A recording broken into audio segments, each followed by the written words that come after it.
പ്രേക്ഷകർ കണ്ടുകൊണ്ടിരിക്കുന്നത് മിഷൻ 60യുടെ ഭാഗമായി രാഹുലിന് നീതി തേടിയുള്ള മിഷൻ 60യുടെ 22ാം ദിനമായ ഇന്ന് ലോകമെമ്പാടുമുള്ള കോൺഗ്രസിനെ സ്നേഹിക്കുന്ന ആ പ്രവർത്തകരുടെ പ്രതികരണമാണ് ഇപ്പോൾ ITV ന്യൂസിലൂടെ നിങ്ങൾ ഇത്രയും നേരം കേട്ടുകൊണ്ടിരിക്കുന്നത്. കണ്ടല്ലോ, 22 ദിവസം പിന്നിട്ടിട്ടും ജനങ്ങളുടെ ആവേശത്തിന് ഒട്ടും കുറവില്ല. കേക്കച്ചനും സംഘവും ഓർത്തു ഇദ്ദേഹത്തെ പുറത്താക്കി ഏതാനും ദിവസങ്ങൾ കഴിഞ്ഞു കഴിഞ്ഞാൽ ജനങ്ങൾ അടങ്ങും, ഇവന്മാരുടെ പദ്ധതികളുമായി മുന്നോട്ട് പോകാം എന്നാണ് കരുതിയത്. എന്നാൽ ഇവന്മാരുടെ എല്ലാ തന്ത്രങ്ങളെയും പൊളിച്ചുകൊണ്ട് കഴിഞ്ഞ ദിവസം രാഹുൽ മാങ്കൂട്ടത്തിൽ 15-ാം തീയതി നിയമസഭയിൽ എത്തിയിരുന്നു. നിയമസഭയിലെത്തി തന്റെ പ്രസൻസ് അറിയിച്ച ശേഷം അദ്ദേഹം ഇനിയുള്ള ദിവസങ്ങളിൽ നിയമസഭയിൽ എത്തില്ല. കാരണം വി ഡി സതീശൻ സത്യം പറഞ്ഞാൽ പെട്ടിരിക്കുക. കാരണം ഈ പേരിൽ രക്ഷപ്പെടാമെന്നാണ് ഇദ്ദേഹം കരുതിയത്. പക്ഷേ നിയമസഭയിൽ കീറിപ്പോകുന്നതാണ് നമ്മൾ കാണുന്നത്. രാഹുൽ എത്തിയില്ലെങ്കിൽ എന്തൊക്കെയോ മലമറിക്കും, നിയമസഭയിൽ വലിയ അട്ടഹാസങ്ങൾ നടത്തും എന്ന് പറഞ്ഞ നമ്മൾ ഇപ്പോൾ ഇതാ നിയമസഭാ TV കണ്ടുകൊണ്ടിരിക്കുമ്പോൾ നമുക്ക് മനസ്സിലാക്കാം എന്തൊരു പ്രകടനമാ സജിയെ ഇതെന്ന് ചോദിക്കുന്നത് പോലെ എന്തൊരു നാണംകെട്ട പ്രകടനമാണ് വി ഡി സതീശനും സംഘവും അവിടെ നടത്തിക്കൊണ്ടിരിക്കുന്നത്. ഇതിനു വേണ്ടിയാണോ രാഹുൽ വന്നു കഴിഞ്ഞാൽ ഈ പദ്ധതിയൊന്നും പാളിപ്പോവും എന്ന് പറഞ്ഞത്? എന്തൊരു പരിതാപകരമായ ഒരു അവസ്ഥയാണ് നമുക്ക് നമ്മയിൽ കാണാൻ സാധിക്കുന്നത്. പക്ഷേ കഴിഞ്ഞ ദിവസവും എല്ലാ മുതിർന്ന നേതാക്കന്മാരും രാഹുൽ സഭയിൽ വരുന്നതിനോട് ഏതായാലും അദ്ദേഹത്തെ പ്രാഥമിക അംഗത്തിൽ നിന്നും പുറത്താക്കി നമ്മളെന്തിന് അദ്ദേഹത്തിന്റെ കാര്യത്തിൽ ഇടപെടണം എന്ന നിലപാടിലാണ് പല മുതിർന്ന നേതാക്കന്മാരും. എന്നാലും ഈ വി ഡി സതീശൻ എന്ന കേക്കച്ചൻ വലിയ പിടിവാശിയിലാണ്. എന്തൊക്കെ സംഭവിച്ചാലും രാഹുലിനെ സഭയിൽ കയറ്റുവാൻ ഞാൻ സമ്മതിക്കത്തില്ല, രാഹുൽ സഭയിൽ വന്നാൽ ഞാൻ തന്നെ പലതും വിളിച്ചു പറയേണ്ടി വരും എന്നൊക്കെയുള്ള ഭീഷണിയിലാണ് കേക്കച്ചൻ ഈ കടുംപിടുത്തം പിടിക്കുമ്പോൾ എല്ലാവരും ചോദിക്കുന്ന ചോദ്യം ഇതാണ്: എന്തുകൊണ്ടാണ് കേക്കച്ചൻ രാഹുലിനെ ചേസ് ചെയ്യുന്നത്?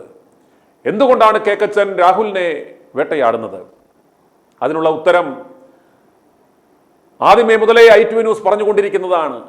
എന്തുകൊണ്ടായിരിക്കും? പിണറായി സർക്കാരിന്റെ മൂന്നാം തുടർഭരണം ഉറപ്പാക്കുവാൻ ആരംഭിച്ച ജട്ടി വിപ്ലവത്തിന്റെ നായകനാണ് നമ്മുടെ കേക്കച്ചൻ. ദുബായിൽ പോയി അഡ്വാൻസ് മേടിച്ച് ഇദ്ദേഹം എങ്ങനെ അദ്ദേഹത്തിന് ആ ദൗത്യത്തിൽ നിന്നും പിന്മാറാൻ സാധിക്കും? രാഹുൽ വിഷയം ഇവരുടെ ഏറ്റവും വലിയൊരു ഡ്രം കാർഡാണ്. രാഹുൽ വിഷയം ഇത് വളരെ വൈകാരികമായ ഒരു വിഷയമാണ്. അതുകൊണ്ട് തന്നെ ഈ വിഷയം അവസാനിപ്പിക്കാതെ പരമാവധി എത്രത്തോളം വലിച്ചു നീട്ടിക്കൊണ്ടുപോകുമോ അത്രത്തോളം ജനങ്ങൾ ഈ കോൺഗ്രസിനെ വെറുക്കും. കേക്കച്ചനെ നാട്ടുകാർ പഞ്ഞിക്കിടുന്നത്, ഇവനെ വലിച്ചു കീറുന്നത് ഇയാൾക്കൊരു പ്രശ്നമേ അല്ല. കാരണം ITV ന്യൂസ് മുൻപ് തന്നെ പറഞ്ഞിട്ടുണ്ട്. കാരണം ഇദ്ദേഹത്തിന്റെ മണ്ഡലത്തിൽ പറവൂരിൽ ജയിക്കുവാൻ കോൺഗ്രസുകാരുടെ സഹായം ആവശ്യമില്ല. ഇയാൾക്ക് അവിടെ വിജയിച്ചു കയറുവാൻ കോൺഗ്രസുകാരുടെ യാതൊരു സഹായവും ആവശ്യമില്ല. കഴിഞ്ഞ 5 തവണ വിജയിച്ചതുപോലെ ഇടതുപക്ഷത്തിന്റെയും BJPയുടെയും വോട്ട് കൊണ്ട് ഇത്തവണയും അദ്ദേഹം വിജയിക്കും എന്ന് അദ്ദേഹത്തിന് ഉറപ്പാണ്. അതുകൊണ്ടാണ് കോൺഗ്രസ് എന്ന പ്രസ്ഥാനം തകർക്കുവാൻ, കോൺഗ്രസ് എന്ന പ്രസ്ഥാനത്തിന്റെ അടിവേരർക്കുവാൻ, കോൺഗ്രസ് മുക്ത ഭാരതത്തിന് വേണ്ടി ഒരു കൂട്ടർ യത്നിക്കുമ്പോൾ കേരളത്തിൽ പിണറായി സർക്കാരിന് മൂന്നാം ഭരണം ഉറപ്പാക്കുവാൻ വി ഡി സതീശൻ ആരംഭിച്ച ആ മഹത്തായ ജട്ടി വിപ്ലവം പാളാതിരിക്കണമെങ്കിൽ രാഹുൽ മാങ്കൂട്ടത്തെ എത്രയും വെറുക്കപ്പെട്ടവനും നികൃഷ്ടനും ആക്കി ചിത്രീകരിക്കാമോ അത്രത്തോളം ഇതിനെ ഒരു 7-8 മാസം കൂടെ ഇതിനെ നീട്ടിക്കൊണ്ടു പോകുക എന്നതാണ് ഇവരുടെ പദ്ധതി. ഞാൻ ഇന്നലെ പറഞ്ഞു, മാധ്യമലോകത്തെ ക്യാൻസർ അതല്ലെങ്കിൽ ഒരു കൂട്ടം ജേർണലിസ്റ്റിക് പെർവേട്ടുകൾ നേതൃത്വം കൊടുക്കുന്ന മുട്ടിൽ മരമുറി കാട്ടുകള്ളന്മാരുടെ ആ ചാനലും ഇവരുടെ പണം പറ്റുന്ന ചില സിൻഡിക്കേറ്റ് മാധ്യമങ്ങളും കേക്കച്ചനും സംയുക്തമായി ഒരു ക്യാമ്പയിൻ ആരംഭിച്ചു. മിഷൻ 250 എന്നാണ് അതിന്റെ പേര്. 250 ദിനങ്ങൾ നീണ്ടു നിൽക്കുന്ന ഒരു ക്യാമ്പയിൻ. ഇതിന്റെ ഉദ്ദേശം എന്ന് പറയുന്നത് ഈ ദിവസങ്ങളിൽ പരമാവധി കോൺഗ്രസ് വിരുദ്ധ പ്രവർത്തനങ്ങൾ നടത്തി ജനങ്ങൾ ഈ പ്രസ്ഥാനത്തെ വെറുക്കുന്ന ഒരു അവസ്ഥ ഉണ്ടാക്കണം. ഇവർ ഇപ്രകാരം ഒരു ക്യാമ്പയിൻ തുടങ്ങുവാൻ കാരണം കേരളത്തിൽ ആന്റി ഇൻക്യുംബൻസി ഫാക്ടർ, ഒരു ഭരണപക്ഷ വിരുദ്ധ വികാരം ഒരു എവറസ്റ്റ് കൊടുമുടിയോളം വളർന്ന് വലുതായി നിൽക്കുന്ന അവസരത്തിലാണ് ഇവർ ഇപ്രകാരം ഒരു 250 ദിന കർമ്മ പദ്ധതി ആരംഭിച്ചത്. കാരണം കോൺഗ്രസ് എന്ന കൂട്ടർ കിടന്ന് ഉറങ്ങിയാൽ പോലും പാട്ടും പാടി ഒരു 100-110 സീറ്റിൽ ജയിക്കുന്ന ഒരു അവസ്ഥ ഉണ്ടായിരുന്ന സമയത്ത് ഇതിനെ തകർക്കണമെങ്കിൽ, ആ ആന്റി ഇൻക്യുംബൻസി ഫാക്ടർ ഡൈല്യൂട്ട് ചെയ്യപ്പെടണമെങ്കിൽ, ഭരണപക്ഷ വിരുദ്ധ വികാരം തകരണമെങ്കിൽ ഇമോഷണലായ ജനങ്ങളെ വൈകാരികമായി അവരെ തകർക്കുന്ന ഒരു പദ്ധതി ആവശ്യമാണ്. അങ്ങനെയാണ് അവരെ ഏറ്റവും കൂടുതൽ ഇഷ്ടപ്പെടുന്ന ഒരു യുവ നേതാവിനെ തന്നെ ഇത്തരം ഒരു ആരോപണത്തിൽ കുടുക്കി അദ്ദേഹത്തെ ശോഭകേട് ചെയ്യുമ്പോൾ സാധാരണക്കാരായ പ്രവർത്തകരുടെ മനസ്സിൽ അമർഷവും വെറുപ്പും ഉണ്ടാവും. ആദ്യഘട്ടം ആ ഒരു വെറുപ്പ് വി ഡി സതീശൻ എന്ന ഒരു നേതാവിലേക്ക് മാറും. പിന്നീട് അത് കുറച്ചുകൂടെ വ്യാപിച്ച് ഇതിന് കൂട്ടുനിൽക്കുന്ന കോൺഗ്രസ് പ്രസ്ഥാനത്തിലേക്ക് അത് വ്യാപിക്കും. അങ്ങനെ കോൺഗ്രസ് പ്രവർത്തകർ തന്നെ ആത്മാർത്ഥമായി ഈ പ്രസ്ഥാനത്തെ തകർക്കുവാൻ മുന്നിട്ടിറങ്ങും. അങ്ങനെ കോൺഗ്രസ് പ്രസ്ഥാനം 4-5 കഷണമായി ചിതറും. വരുന്ന തെരഞ്ഞെടുപ്പാകുമ്പോഴേക്കും ഇടതുപക്ഷം അതിൻ്റെ നേട്ടം കൊയ്യുകയും ചെയ്യും. അതിൻ്റെ ആദ്യഘട്ടം അവർ വിജയിക്കുവാൻ നമ്മൾ അനുവദിച്ചില്ല. ലോകമെമ്പാടുമുള്ള പ്രേക്ഷകരുടെ, ജനങ്ങളുടെ ആ പ്രതികരണങ്ങൾ എല്ലാവരും കേട്ടു. അതുകൊണ്ട് തന്നെ ആ ഒരു ആന്റി ഇൻക്യുംബൻസി ഫാക്ടർ തകർക്കുന്ന ഒരു പദ്ധതിയാണ് ഇത് എന്ന് ജനങ്ങൾ മനസ്സിലാക്കി. കോൺഗ്രസിനെ രക്ഷപ്പെടുത്തണമെങ്കിൽ ഈ വി ഡി സതീശൻ എന്ന ഈ കുലംകുത്തിയെ, ഈ ഒറ്റുകാരനെ ഒറ്റപ്പെടുത്തണം എന്ന് ജനങ്ങൾ ആവശ്യപ്പെടുന്നു. പക്ഷേ കോൺഗ്രസ് നേതൃത്വം ഇപ്പോഴും ഈ വി ഡി സതീശൻ എന്ന ഈ ചെന്നായിയുടെ യഥാർത്ഥ ഉദ്ദേശം മനസ്സിലാക്കുന്നില്ല. ഓരോരുത്തരും സ്വയം ചോദിക്കേണ്ടുന്ന ചോദ്യം, എന്തുകൊണ്ടാണ് ഇടതുപക്ഷം പോലും വേട്ടയാടൽ നിർത്തി, BJP എന്നേ നിർത്തി, എന്നിട്ടും ഈ വി ഡി സതീശൻ എന്ന ഈ കേക്കച്ചൻ, ഈ കോൺഗ്രസിന്റെ അന്തകൻ എന്തുകൊണ്ട് രാഹുലിനെ ചേസ് ചെയ്ത് വേട്ടയാടുന്നു, പിന്തുടർന്ന് നശിപ്പിക്കുവാൻ ശ്രമിക്കുന്നു? അതിനുള്ള ഏക ഉത്തരം എന്ന് പറയുന്നത്, യാതൊരു കാരണവശാലും രാഹുൽ മാങ്കൂട്ടത്തെ തിരികെ എടുക്കുവാൻ ഇയാൾ അനുവദിക്കത്തില്ല. തിരികെ എടുത്തു കഴിഞ്ഞാൽ കോൺഗ്രസ് ശക്തി പ്രാപിക്കും. കോൺഗ്രസ് ശക്തി പ്രാപിച്ചു കഴിഞ്ഞാൽ പിണറായി വിജയന് 3ാമതും ഭരണം കിട്ടത്തില്ല. വീണ്ടും കോൺഗ്രസ് മന്ത്രിസഭ വരുന്ന ഒരു സാഹചര്യം ഉണ്ടാകും. അപ്രകാരം ഒരു കോൺഗ്രസ് മന്ത്രിസഭ വന്നാൽ തനിക്കൊരിക്കലും മുഖ്യമന്ത്രിയാകാൻ പറ്റത്തില്ല എന്ന് ഇദ്ദേഹത്തിന് അറിയാം. കാരണം ഇതിനിടയിൽ ഒരു തീരുമാനമെടുത്തു കഴിഞ്ഞു. കോൺഗ്രസ് മന്ത്രിസഭ വന്നു കഴിഞ്ഞാൽ 2.5 കൊല്ലം രമേശ് ചെന്നിത്തലയും 2.5 കൊല്ലം KC വേണുഗോപാലും മുഖ്യമന്ത്രി പദം വഹിക്കും എന്ന ഒരു ധാരണയിലെത്തി. അപ്രകാരമാണ് ഒരു അണ്ടർസ്റ്റാൻഡിങ് എന്ന് ഇദ്ദേഹത്തിന് നന്നായി അറിയാം. അപ്രകാരം ഇദ്ദേഹം എന്ത് പണിയെടുത്താലും തനിക്ക് ഒരിക്കലും മുഖ്യമന്ത്രി സ്ഥാനത്ത് വരാൻ പറ്റത്തില്ലെന്നും തന്നെ ഇവന്മാർ തട്ടിക്കളയുമെന്നും മനസ്സിലാക്കി. എന്നാൽ ഇവനൊക്കെ ഒന്ന് ജയിക്കുന്നത് കാണണം എന്ന ആ ഒരു വിചാരത്തിന്റെ പുറത്താണ്. അതുമാത്രമല്ല, ഇപ്രകാരം ഒരു ക്യാമ്പയിന് കോൺഗ്രസ് പ്രസ്ഥാനത്തെ തകർക്കുവാൻ അന്ന് സരിതയെ ഇറക്കി ഉമ്മൻചാണ്ടി സർക്കാരിനെ നശിപ്പിച്ചതിന്റെ മുഖ്യ സൂത്രധാരൻ, മുഖ്യ പ്രഭവകേന്ദ്രം, അത് സകലതും ആസൂത്രണം ചെയ്ത് ഈ കേക്കച്ചനാണ്. ഇപ്പോഴെങ്കിലും കോൺഗ്രസ്സുകാരെ, നേതാക്കന്മാരെ നിങ്ങൾ മനസ്സിലാക്കുക. അന്ന് ഉമ്മൻചാണ്ടിയെ തകർത്ത ഉമ്മൻചാണ്ടി സർക്കാരിന്റെ തുടർഭരണം നശിപ്പിച്ചു കളഞ്ഞ ഈ നരാധമനിത അതേ തന്ത്രവുമായി ഇപ്പോൾ ഇതാ വീണ്ടും എത്തിയിരിക്കുന്നു. ഇവനറിയാം, ഈ ഒരു ക്യാമ്പയിൻ തുടർന്നു കഴിഞ്ഞാൽ ജനങ്ങൾ ഇപ്പോൾ തന്നെ ഈ പ്രസ്ഥാനത്തെ വെറുത്തു തുടങ്ങി. ഈ പദ്ധതിയുമായി പോയി കഴിഞ്ഞാൽ കോൺഗ്രസ്സുകാരും നാട്ടുകാരും വെറുത്താലും ഇടതുപക്ഷം കൈവിടില്ല എന്നറിയാം.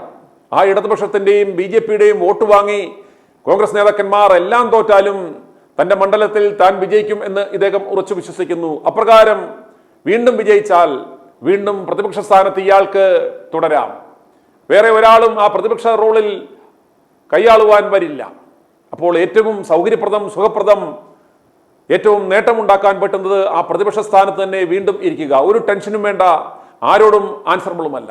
നിങ്ങൾക്കറിയാം, കഴിഞ്ഞ 9.5 കൊല്ലം ഇവിടെ ഒരു പ്രതിപക്ഷമുണ്ടായിരുന്നു.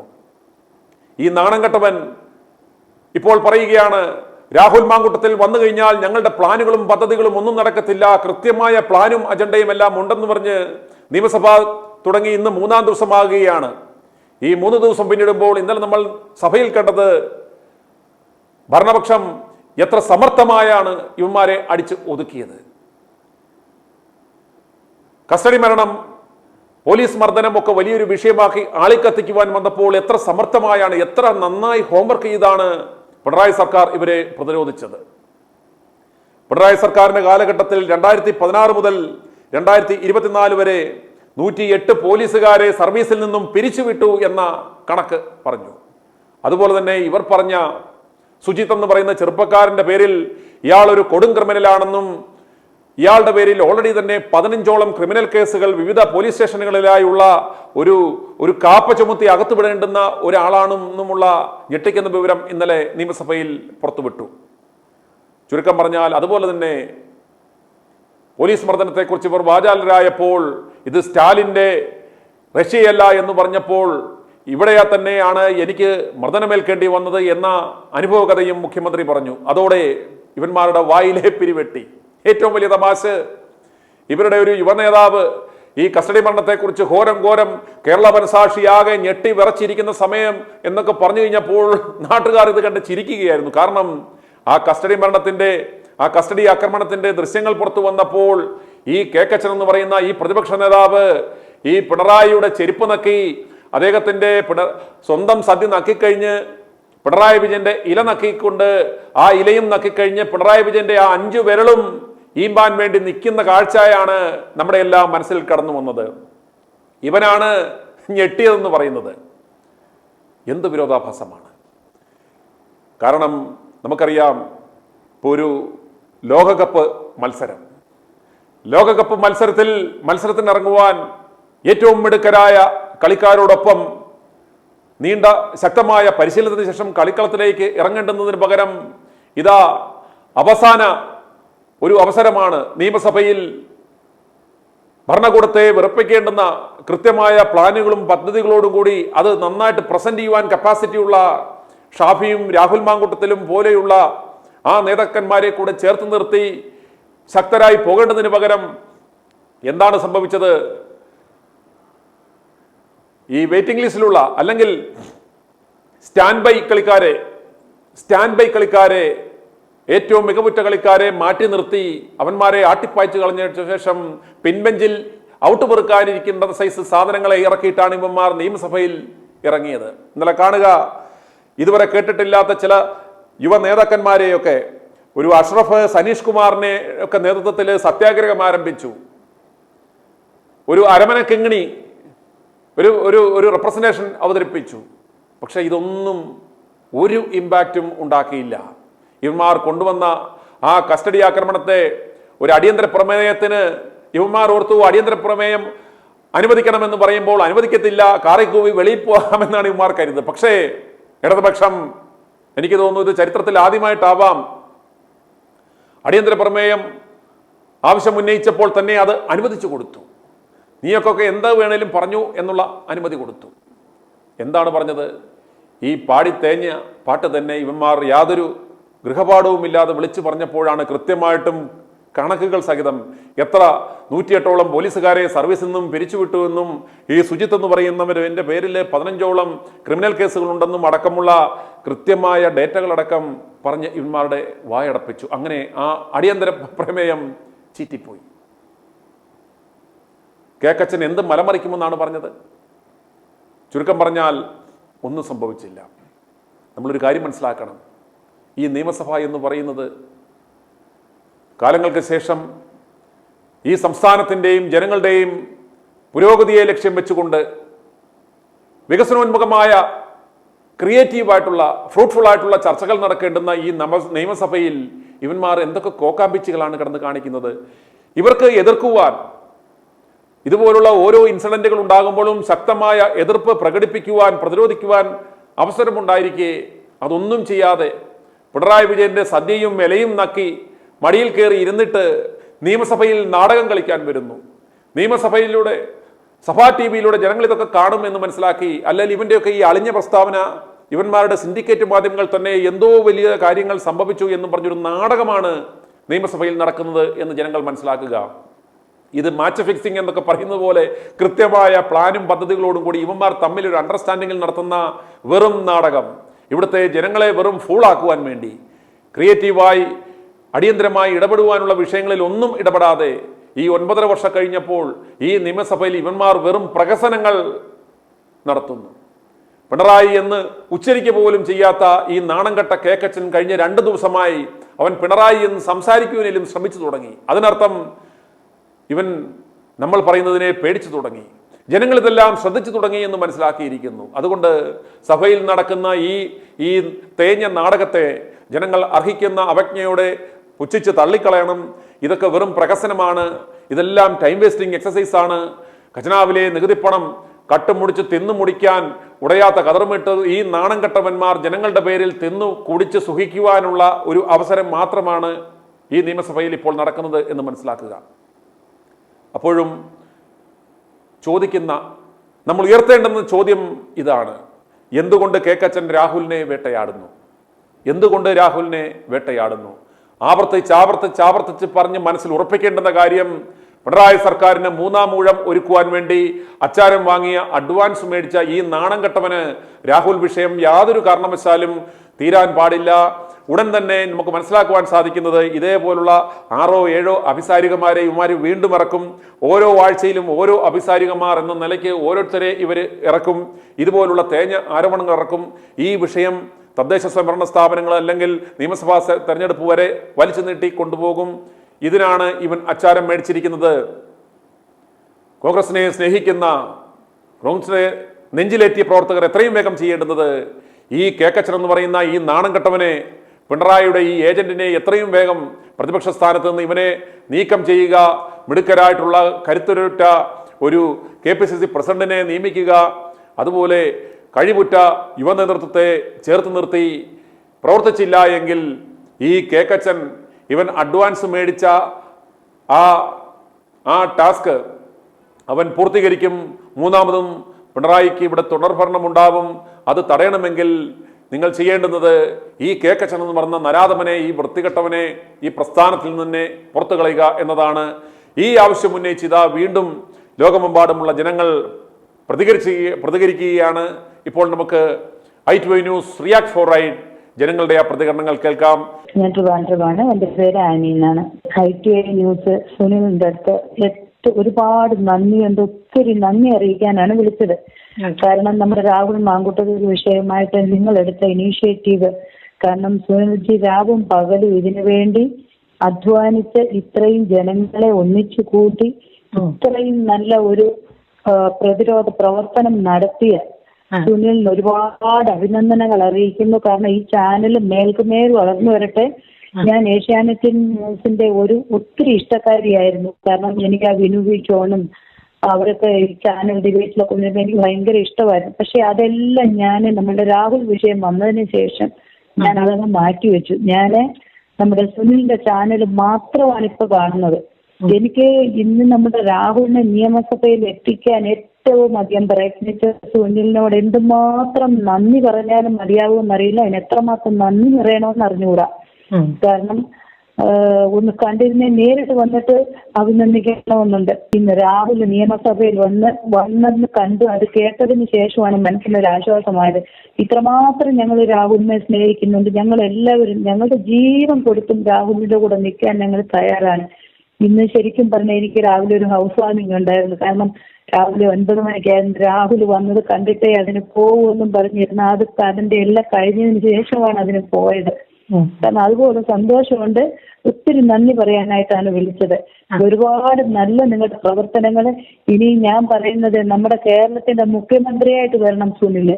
അത്ര നല്ല പ്രവർത്തനം കാഴ്ചവെക്കുന്ന ഒരു വ്യക്തിയെ ഞങ്ങൾ എത്രമാത്രം പിന്തുണയ്ക്കും എന്ന് വെച്ച് കഴിഞ്ഞാൽ ഞങ്ങൾക്ക് പറയാൻ അതിർത്തികളില്ല. അതുപോലൊക്കെ ഞങ്ങൾക്ക് ഇഷ്ടമാണ്. നല്ല നല്ല നല്ല ആൾക്കാർ, നല്ല നല്ല നേതാക്കളെ, കഴിവും പിടിപ്പുമുള്ള ആൾക്കാരെ മുൻപോട്ട് കൊണ്ടുവന്ന് ഇതുപോലത്തെ പ്രവർത്തനങ്ങളിൽ കൂടെ ഒക്കെ മാത്രമേ ഈ ആരും അറിയപ്പെടാതെ കിടക്കുന്ന ആൾക്കാരെ അല്ലെങ്കിൽ ചവിട്ടി ഒതുക്കി പുറമോട്ടാക്കിയിരിക്കുന്ന ആൾക്കാർക്കൊക്കെ മുൻപിലോട്ട് വരാൻ, അവരൊക്കെ എന്താണെന്ന് എടുത്തു കാണിക്കാൻ നിങ്ങളെ പോലുള്ള ചാനലുകൾക്ക് മാത്രമേ കഴിയത്തുള്ളൂ. അപ്പൊ ഈ രാഹുലിന്റെ ഈ വിജയത്തിന്റെ പിന്നിൽ ഏറ്റവും പ്രയത്നിച്ച വീണ്ടും വീണ്ടും സുനിലിനോട് നന്ദി പറഞ്ഞുകൊണ്ട് ഞാൻ എന്റെ വാക്ക് നിർത്തുക. കണ്ണൂര് ഒത്തിരി സന്തോഷം രാഹുൽ മോഡി. ഞാനുണ്ടല്ലോ പ്രാർത്ഥിക്കും, ഒരു ജപമാല ചൊല്ലി ഞാൻ പ്രാർത്ഥിക്കുമായിരുന്നു. കാരണം ഉണ്ടല്ലോ എല്ലാവരും ചവിട്ടി തേച്ച ആ മനുഷ്യനെ ഒന്ന് ഉയർത്താൻ ദൈവത്തിന് മാത്രമേ പറ്റുള്ളൂ എന്ന് പറഞ്ഞ ആ ഒരു രീതിയില് എന്തോരം മനുഷ്യരുടെ പ്രാർത്ഥന ഉണ്ടെന്ന് അറിയാവോ? അത് ഒത്തിരി സന്തോഷം. അതൊന്ന് പറയാൻ വേണ്ടിയിട്ടായിരുന്നു ഞാൻ വിളിച്ചതേ. ജയരാജനൊക്കെ പറഞ്ഞ അവനെയൊക്കെ ഉണ്ടാവും ചാണകം വെച്ചടിക്കണം, അവൻ്റെ ചാണകം മുഖ്യ ചൂലും കൊണ്ട് അടിക്കണം.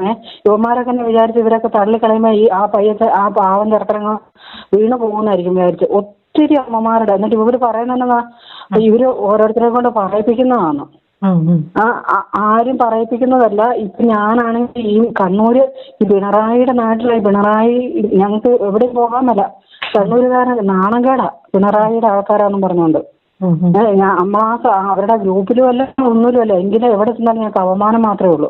ഇപ്പോൾ നിങ്ങൾ പിണറായിയുടെ ആൾക്കാരാണോന്ന് വെച്ചാൽ ഞങ്ങൾക്കൊരു നാണം കെട്ട ഒരു അവസ്ഥ. അത്രയ്ക്കും ഉള്ളൊരു മുഖ്യമന്ത്രിയുടെ ഇതിൽ നിന്ന് രക്ഷപ്പെടാൻ വേണ്ടി ഈ രാഹുൽ മാങ്കൂട്ടവും അതുപോലെയുള്ള ഉമ്മൻചാണ്ടിയുടെ മകനും അങ്ങനെയുള്ള കുറെ പേര് ഷാഫി പറമ്പനൊക്കെ കയറി വന്നാലേ നമ്മുടെ നാട് നന്നാവുള്ളൂ. അതിനു വേണ്ടിയിട്ടാണ് ഞങ്ങളെല്ലാം പ്രാർത്ഥിക്കുന്നത്. ഇതിനെ പോലത്തെ ഇവനും പിണറായിയുടെ ആൾക്കാരും ഒന്നും ഇവിടെ നിന്ന് ഇട്ട് കെട്ടി പോയാൽ മതി എന്ന് പറഞ്ഞാൽ ഞങ്ങൾ മടുത്തു ഇടം കൊണ്ട്. ITI ന്യൂസ് സ്ഥിരമായി കാണുന്ന ആളാണ്. അപ്പം സാറിന്റെ അപ്രീഷിയേറ്റ് ചെയ്യുന്നതിന് വേണ്ടി വിളിച്ചതാണ്. സാറ് ഒത്തിരി കഠിനാധ്വാനം ചെയ്തു മാങ്കൂട്ടത്തിനെ നിയമസഭയിൽ എത്തിക്കുന്നതിന്. ഞാനൊരു പഴയ കോളേജ് യൂണിയൻ കൗൺസിലറും ഒക്കെയാണ് ദേവസ്വന്റെ. ഇതുപോലത്തെ കുറച്ച് ആൾക്കാരുണ്ട്.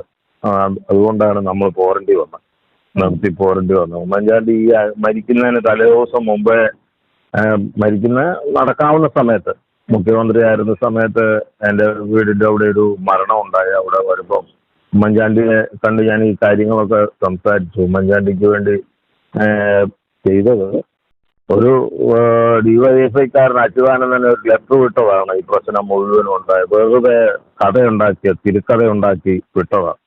അയാൾ കാരണമാണ് ഉമ്മൻചാണ്ടിക്ക് പേരുണ്ടായത്, ഈ ഇതുപോലെ നാശിച്ച പേരുണ്ടായത്, ഈ പ്രശ്നം ഉണ്ടായത്. അല്ല ഉമ്മൻചാണ്ടി ഈ വയസ്സാങ്കാലത്ത് ഒരു മനുഷ്യനെ ഇതുപോലെ അതുപോലെയാണ് മാങ്കൂട്ടത്തിനെയും തേജോവധം ചെയ്യുന്നതിനെയും ഈ മാർക്സിസ്റ്റ് പാർട്ടിയും അതിനകത്ത് അച്ചാരം മേടിക്കുന്ന യൂദാസും ഒക്കെ ഉണ്ട് നമ്മുടെ ഈ കോൺഗ്രസ്സിൽ.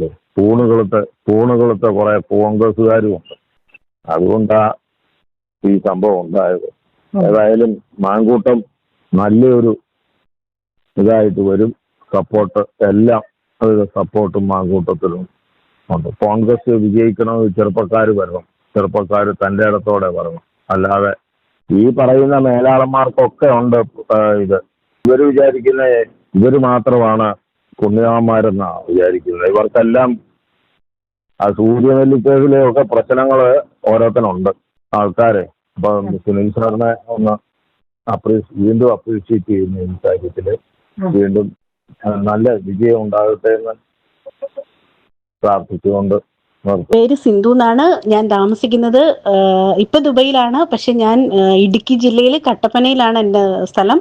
ആദ്യമായിട്ട് സുനിൽ സാറിൻ്റെ ഒരു അഭിനന്ദനം അറിയിക്കുന്നു. Thank you so much. അങ്ങനെ നമ്മുടെ എല്ലാം പ്രാർത്ഥനയും നമ്മുടെ എല്ലാ ആഗ്രഹവും അനുസരിച്ച് നമ്മുടെ രാഹുൽ ഇന്ന് നിയമസഭയിലെത്തി. ഒരുപാട് സന്തോഷം എന്ന് വെച്ചാൽ ഒരുപാട് സന്തോഷം. ഞാൻ ദുബൈയിൽ നിന്നാണ് സംസാരിക്കുന്നത്. ഇങ്ങനെ ഒരു വാട്സപ്പ് വഴി ഒരു സന്ദേശം അയക്കാൻ പറ്റിയതിൽ ഞാൻ അതിയായി സന്തോഷിക്കുന്നു. എന്തായാലും ഇതിനു വേണ്ടി ഒരുപാട് പ്രയത്നിച്ച സുനിൽ സാറിനും ഒരുപാട് താങ്ക്സ്. ഇനി സാർ ഇതിന് കൂടെ ഉണ്ടാവണം. ഒരുപാട് നന്ദി. ഒത്തിരി സന്തോഷത്തോടെ അറിയിക്കുന്നു. സഫിയ വളാഞ്ചേരിനെ വിളിക്കുന്നത്. രാഹുൽ മാങ്കൂട്ടത്തില് സഭയിൽ ഇറങ്ങിയതിന്റെ സന്തോഷം അറിയിക്കാനാണ്. എല്ലാവരും പിന്തുണയുണ്ട് രാഹുലിന്. ലോകം മുഴുവൻ സുഖം പകരാനായി അതിന് ആഴ്വ് വായിച്ച് അവനെ നീട്ടിക്കൊടുക്കാൻ വേണ്ടി എല്ലാ ജനങ്ങളും ഇറങ്ങിയതിന് വേണ്ടി എല്ലാവർക്കും സന്തോഷം അറിയിക്കാൻ വേണ്ടി വെച്ചതാണ്. ഞാൻ ദുബൈയിൽ നിന്നാണ്. സജീവ് എന്നാണ്. രാഹുൽ മാങ്കൂട്ടത്തിന് എത്തിച്ചതിന് വളരെയധികം നന്ദി അറിയിക്കുകയാണ്. കാരണം ഞങ്ങളൊക്കെ ഒരുപാട് ഒറ്റ നോക്കുന്നതാണ് രാഹുൽ മാങ്കൂട്ടം. നിങ്ങൾ ഒറ്റ ഒരാൾക്കുള്ള പ്രയത്നം കൊണ്ടാണ് ഇവിടം വരെ എത്തിച്ചത്. അതിന് ഞങ്ങൾ വളരെയധികം നന്ദി കടപ്പാട് രേഖപ്പെടുത്താൻ വേണ്ടി വിളിച്ചതാണ്. ഞാൻ കാസർഗോഡ് വിളിക്കുന്നത്. പേര് ശിവദാസൻ. നമ്മളെ ഈ രാഹുൽ മാങ്കൂട്ടം വന്നിട്ടുണ്ടല്ലോപ്പാ, ആ വന്നതില് ഒരാൺകുട്ടിയാണ്. ഓൻ ആയിരം അഭിവാദ്യങ്ങൾ നേരുന്നു. ഞാനൊരു കോൺഗ്രസ്സുകാരനാണ്. ഇത്രേ പറയാനുള്ളൂ. എൻ്റെ പേര് ശാന്ത് എന്നാണ്. ഞാനൊരു ജ്യോതിഷിയാണ്. ഞാൻ മുമ്പേ ഈ സതീഷ് എന്ന് പറഞ്ഞ കക്ഷിന്റെ ജാതകം പണ്ടേ പരിശോധിച്ചതാ. പക്ഷെ കോൺഗ്രസ് അധികാരത്തിൽ വരുമെങ്കിൽ ഇയാൾക്ക് മുഖ്യമന്ത്രി സ്ഥാനം ഒരു സാധ്യതയില്ല എന്ന് ഞാൻ മുമ്പ് പറയുന്നത്. പക്ഷെ അതാരും ശ്രദ്ധിച്ചില്ല. ഇപ്പൊ അതൊരു പ്രസക്തമായ ഒരു കാര്യമായി തോന്നുന്നു. അതുകൊണ്ടൊന്ന് പറയാന്ന് ചോദിച്ചതാ. കോൺഗ്രസ് അധികാരത്തിൽ വരും, പക്ഷെങ്കിൽ സതീശൻ മുഖ്യമന്ത്രി ആവില്ല എന്ന് ഞാൻ അന്നേരേ അദ്ദേഹത്തിന്റെ ജാതകം പരിശോധിച്ചാൽ ഞാൻ സോഷ്യൽ മീഡിയയിൽ ഇട്ടതാണ്. സാധാരണ വലിയ പ്രതിപക്ഷ നേതാവാണല്ലോ മുഖ്യമന്ത്രി ആവേണ്ടത്. എനിക്കന്ന് പരിശോധിച്ച് നോക്കിയപ്പോ വേറെ ആളുടെ ഒരു ഇതാണ് കണ്ടത്, സതീശനല്ല. അപ്പൊ ഇത് ഒരു യാഥാർത്ഥ്യമായിട്ട് വരുന്നത് കണ്ടപ്പോ ഞാൻ ഒന്ന് വിളിച്ചതാ. i2i News, an eye for truth. i2i News subscribe ചെയ്തിട്ടില്ലാത്തവർ ഇപ്പോൾ തന്നെ സബ്സ്ക്രൈബ് ചെയ്യുക. നോട്ടിഫിക്കേഷൻ ലഭിക്കുവാൻ ബെൽ ബട്ടണും അമർത്തുക.